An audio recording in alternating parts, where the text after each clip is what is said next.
welcome to today's lecture on one of Magnus Carlsen's best games.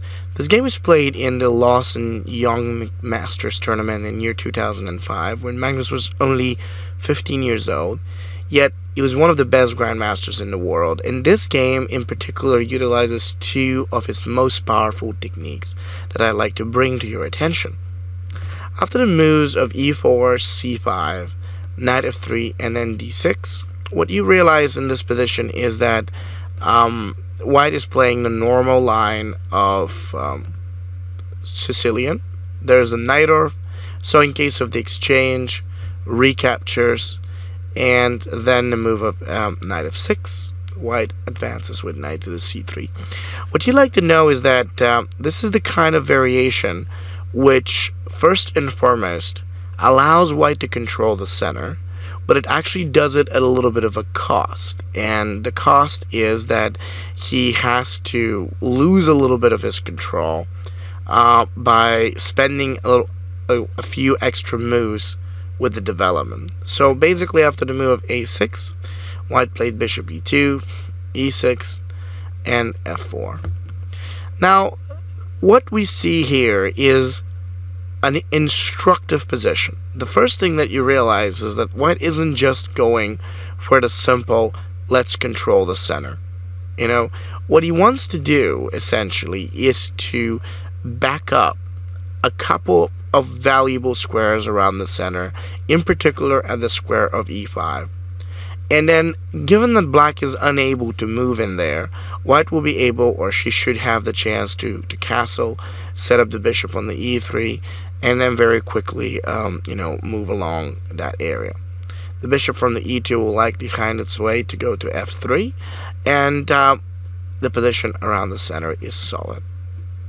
When black advanced with bishop to the e7 on his own, this is where white castles short castles, and now white played a4. I've always been a great fan of moves that apply strong restriction. It's not always possible to do them, but when we have those, like with the move of a4 that white just did, it gives you the chance to keep your opponent a little back. And so that gave white a great opportunity to further advance and actually go ahead with bishop f3, rook a7, and bishop to e3. Now take a look at this. This is no special development. We're not talking about can white win because of this position or not. We're talking about a command. Now remember this, the command of development is when certain amount of pieces are all well set and effectively pushed or advanced to challenge our opponent. With the possibility to have that bishop on f3 and the bishop on e3, white has a very strong command which really leads to things. It's not just, oh, we're standing well. There is more to that, and white is actually planning to get it. Black, on the other hand, is going to have to finish up the development, and upon completing it, he might look for a way to counter. But yet, trouble is that the majority of his own pieces are yet on the back ranks, and they don't have that easy way to come forth and open or attack. So what's coming up after this move? Well, after the move of bishop to the e3, as white played it, basically black plays rook c7, and this is a good moment for you to think about what you would like to do yourself in this position. I mean, it is a very solid position. We have space and certainly a good amount of opportunities, but we must be able to do something more with this position than just say that we're well placed. It's a strong knight. It's good pawn structure. Even the bishops look actually quite wonderful. So how do we use that? Advance. I always say it. If you want to take advantage of such a position, one of the best ways to go is to think about advancing. f5 is incredibly valuable. Not just in terms of the way and how this looks, because this looks really terrific, but it actually is valuable because it instantly breaks the opening, the position. It's like if black plays with e takes f, white is ready to continue with knight takes f. That could lead to a possible exchange of the bishop for the knight. And literally all the white important pieces are going to get open. If you look at black, now there we have a problem. Carlsen knew that when you get a solid development, the only thing that you need to do is going to be to actually find out how the position can open, so you could really utilize that development and break the opponent's position. With the move of pawn up to the f5, black plays rook to the c4, and now we have this really good question to ask ourselves. What do we do right here? Space is good, control is excellent, so what now? Well, we could continue with the development, and I would usually recommend you to continue with development, but think about this. The first technique that Carlsen used to get to this point was to actually acquire a solid development and a lot of space, and that is very, very important. You need that.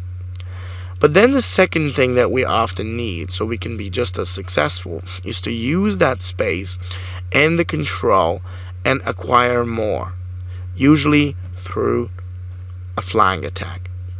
What the move of bishop to the pawn up to the g4 does in this moment is that it basically brings white to the perfect idea of pushing g5.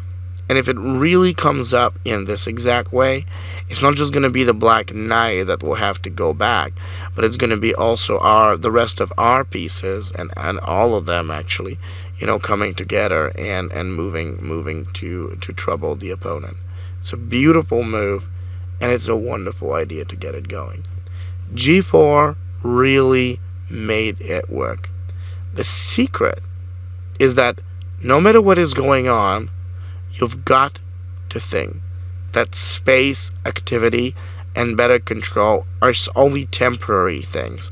Unless you find a way to convert them, you wouldn't be able to utilize them successfully. So white actually continues. He plays queen to the d2, and then black plays knight h7. He saw the possibility of a sacrifice on the h7. He said, I'm not letting you do that. I'm going to have the g5 just as good as you're actually having the control there, and you're not going to make this happen. So the bigger question right now is, what should white be able to do, given that there is no immediate capture on that point? So how does white continue here? Do we break through in some other way? Do we develop? Do we do something else? What's the right way? The better idea is to think. If you can break through immediately, then the best move is to gather more pieces. Rook a to the d1. What was so wonderful about it is that as white simply brings all these pieces into the play, now black may do the move of bishop g5, but white doesn't care, because literally after the exchange, recapture, and then bishop to the g2, things look excellent. The position on the king side is actually solidified, knight on the d4, and a couple of the other pieces feel excellent, and then we're ready to continue in any way we want, as long as this position retains its power. Remember, every attack is not being successful because of the good amount of pieces that you'd have. I mean, you'd love to have that. It's not being successful of the opponent's weakness or due to that, although that could be a good point. Every attack is only being successful because of the amount of power, firepower, as I like to call it, power play that we could use to challenge our opponent. And the truth is that white has already acquired a tremendous space around the center, a great development that comes in with these next moves. So what we need to do is we need to keep it. See, you may not be able to do anything immediate with it, but if you keep it for long enough, I guarantee if you keep it for long enough, soon or later, most likely sooner, there is going to be an opportunity. There is going to be a chance for you to use it and advance or attack against your opponent in one way or another. That's how it's supposed to be played. So after the move of bishop to the g2 from white's side, apparently we realize that black is a little bit off. So what did black do now? Bishop g2, knight d7. Of course, his idea was just to make the knight come close. So what do we do? If you have everything in line, like all your pieces, all your strength and possibilities, the thing that you want most is to open. Carlsen's idea was literally to exchange with f takes to the e, because then we see that if black actually does anything, really, like for example knight takes to the e6, knight f5, you could see the the devastation taking place against black's d6. If black, on the other hand, moves down in another way, it's like probably playing f takes to the e6. It doesn't make any difference, because then actually after f takes to the e, we've got h4. So once that knight is being pushed back, e6 is no longer protected, and then he's going to lose it. What I really love about this position after f takes to the e is you see that there's the result of all this. Now, once we already get that type of development and that kind of space and preparation, all we need is just one or two good exchanges to simply help us open up the position and acquire the control that's most necessary there. E takes f, knight g takes f, and then h3. Of course, that's all we wanted. g4 is being well protected right now. The knights on the d4 and other squares are perfect. White has the ability, and he's thinking of a way to play knight d5 shortly. Of course, it's going to take time until we bring it, but this really looks good. And if you think about black, he doesn't have so much going for him, so it's a wonderful position. Everything works well, and let's just keep it up. After the move of e takes f, knight g7, h3, black plays knight g5, and then this is where white played knight to the f5 to attack the d6. It's terrific. You see, there was no effort in which white wins that game. He knew that just bringing all those pieces together will kind of keep the potential up. So sooner or later, black was going to make a mistake, and he did. There's no other way on how this can go. It just happens. Surely now black has the d6 to be worried about, so he can't easily move back or move out, so to speak. There is that kind of problem, and there's a lot more than that, I'd say, but this certainly does. Bishop takes f, e takes f. Now the d6 is hanging, and this is where black actually decided to make a complication. It's not a real complication. Oftentimes I get this question by young players especially: when do I have to worry about my opponent's counterplay? And the idea is this: you don't. Unless there is some really necessary attack that he's making or something scary, you don't. Your opponent's counterattack likely means he's going to create damaging threats. If your opponent does not have the damaging threats necessary to maintain a kind of advance or a challenge against your position, it's likely not a counterattack. It's an attempt for him to make one, or an attempt to scare you out, but there isn't an attack that you've got to be really that much concerned about. So this is like the whole thing. After the move of pawn up to the h5, basically white plays queen next to the d6, queen next to the d6, rook takes to the d6, h takes g, and then white plays alongside bishop to the d5 check, king h7, and then there was bishop takes to the c4, knight takes to the c4, rook to the d3. And the truth is, black's a little down. He has to worry about the g4. We've got this, in case he plays knight next to the b2, there isn't too much more that he can do. We can have rook to the d4 to attack the pawn. And black is already an exchange down, but the most important thing is that it's basically all over already after that move. Of course, black tried. He attempted to do, after rook to the d3, the move of knight takes h3 check, so that after king g2, there's knight takes to the b2. But it didn't quite work, because the moment white set up his own rook on the d4, he was also ready and capable to go with the knight d5, rook takes to the c2, king to the g3, knight g5, and then rook takes to the g4. And the truth is that it's just now every attacking force of white completely devastates black's position, leaving him with practically no counterplay. I love to see how white was able to play with pretty much every single piece that he initially started with.